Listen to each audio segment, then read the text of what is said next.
Aunty ব্লগলৈ আপোনালোক সকলোকে স্বাগতম জনাইছো। তো আজি হৈছে দুৰ্গোৎসৱৰ অষ্টমী। এতিয়া শাৰদীয় দুৰ্গোৎসৱৰ কথা সকলোৱে জানে।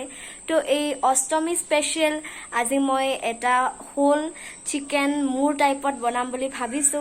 তো যেটো মই আপোনালোকৰ লগতো শেয়াৰ কৰিম। তো শেষলৈকে চাই থাকিব ভিডিঅ'টো আৰু সকলোকে শাৰদীয় দুৰ্গোৎসৱৰ বহুত বহুত বহুত শুভকামনা জ্ঞাপন কৰিছো। আৰু যদি ভিডিঅ'টো মোৰ চাই ভাল পায় তেতিয়াহ'লে প্লিজ লাইক কৰিব, কমেণ্টছ কৰিব, শ্বেয়াৰ কৰিব আৰু লগতে মোৰ চেনেলটো ছাবস্ক্ৰাইব কৰিবলৈ নাপাহৰিব। তো ব'লা। হোল চিকেন এটা বনাবৰ বাবে পোনপ্ৰথমতে আপুনি চিকেনটোত ছুৰী বা কটাৰী আপোনাৰ ওচৰত যিটো এভেইলেবল আছে সেইটোৰে এনেদৰে কাট লগাই ল'ব, যাতে চিকেনৰ লগত যিখিনি মছলা মিক্স কৰিম সেই মছলাখিনি ভিতৰলৈ যাতে চিকেনটোৰ সোমাই যায়। এনেদৰে দেখিছেনে মই যেনেকৈ কাট মাৰি লৈছোঁ। আৰু এইটো হোল চিকেন বনাবৰ বাবে এটা অতি ইম্পৰ্টেণ্ট ষ্টেপ, নহ'লে চিকেনটো খাই ভাল নালাগিব। তো এনেকৈ ল'ব। তাৰ পাছত আপুনি এটা মিক্সিৰ জাৰত 3 চামুচ দৈ, নহৰু আৰু আদা ল'ব, এনেদৰে দেখিছে। আৰু তাৰ পাছত মই ইয়াতে দিম 2 চামুচ নহয়, 2 চামুচতকৈ কম 1.5 চামুচ মিট মছলা। তাৰ পাছত ইয়াতে মই ব্যৱহাৰ কৰিম 1 চামুচ ধনিয়া গুড়ি।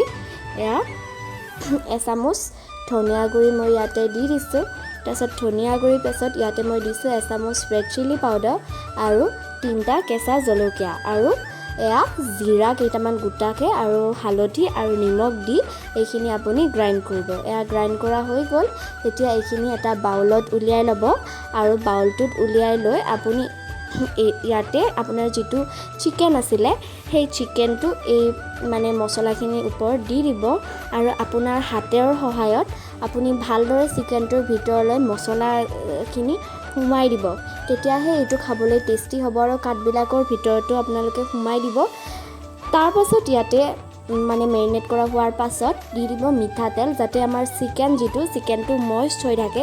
সেইটো কাৰণে চবখিনি দিয়া হোৱাৰ পাছত মিঠাতেল দি ভালদৰে সানি ল'ব আৰু চিকেনটো হোল নাইটৰ কাৰণে ফ্ৰিজাৰত ৰাখি দিব, যাতে চিকেনটো ভিতৰলৈ। আজি হৈছে নেক্সট ডে। মই উঠি গা পা ধুই ল'লোঁ। আজি হৈছে অষ্টমী আৰু আজি কিন্তু বতৰটো কিবা ভাল নহয়। কিবা বৰষুণো আহিছে কিন্তু ভালকৈ বৰষুণো অহা নাই, কিবা ফেচফেচীয়া ধৰণৰ হৈ আছে। চাওকচোন কেনেকুৱা হৈ আছে বতৰটো। আমাৰ চব বেয়া, কাপোৰ যোৱাকালি আমাৰ কিবা এটা প্ৰগ্ৰাম আছিলে ঘৰত, তো কাপোৰ আৰু এয়া দেখিছেনে বাৰান্দা আহি পাইছে কাপোৰ, মানে মেলিবলৈ একেবাৰে জেগা নাই। তো এতিয়া মই বনাবলৈও ষ্টাৰ্ট। গোটেই ৰাতি মেৰিনেট হোৱাৰ পাছত চিকেনটো মই 2 ঘণ্টামান আগতে ৰন্ধাৰ উলিয়াই ৰাখিছোঁ। তাৰ পাছত এখন কেৰাহীত আপুনি তেল গৰম হ'বলৈ দিব। এয়া তেলখিনি গৰম হোৱাত আপুনি আপোনাৰ চিকেনটো তাতে দি দিব। দিয়া সময়ত মই একচুৱেলি কেমেৰাটো অন কৰিব পাহৰিলোঁ, তাৰ বাবে চৰি। এতিয়া প্ৰায় 10 মিনিটমান পাছত চিকেনটো আপুনি 2টা হেতাৰ সহায়ত এনেকৈ ওলটাই দিব। তাৰপাছত আকৌ 10 মিনিট হোৱাৰ পিছত আকৌ এনেদৰে এবাৰ ওলটাই দিব। এনেদৰে আপুনি প্ৰায় 1 ঘণ্টা চিকেনটো বনাব লাগিব। তো এনেকুৱাকৈ দেখিছে। ইয়াত আৰু বেলেগ ষ্টেপ একো নাই, লাষ্টত অকণমান খালি বাটাৰ এড কৰিব লাগিব, সেইখিনি মই ভিডিঅ'ত দেখাই দিম বাৰু। তো এনেদৰে চাৰিওফাল চিকেনটোৰ আপুনি ভাজিয়ে 10 মিনিটৰ মূৰে মূৰে, আৰু জুইটো আপুনি একেবাৰে গেছৰ ফ্লেমটো ল' কৰি ৰাখিব, যাতে চিকেনটো ভিতৰলৈ সিজি যায়। এনেদৰে আপুনি 1 ঘণ্টা বনালেহে চিকেনটো খাবলৈ টেষ্টি হ'ব। তো এয়া দেখিছে চিকেনটো মই কেনেকৈ উল্টাই দিছোঁ। এতিয়া ইয়াতে মই বাটাৰ চামুচেৰে এনেকৈ দি দিছোঁ, যাতে ফ্লেভাৰটো আৰু ষ্ট্ৰং হয়।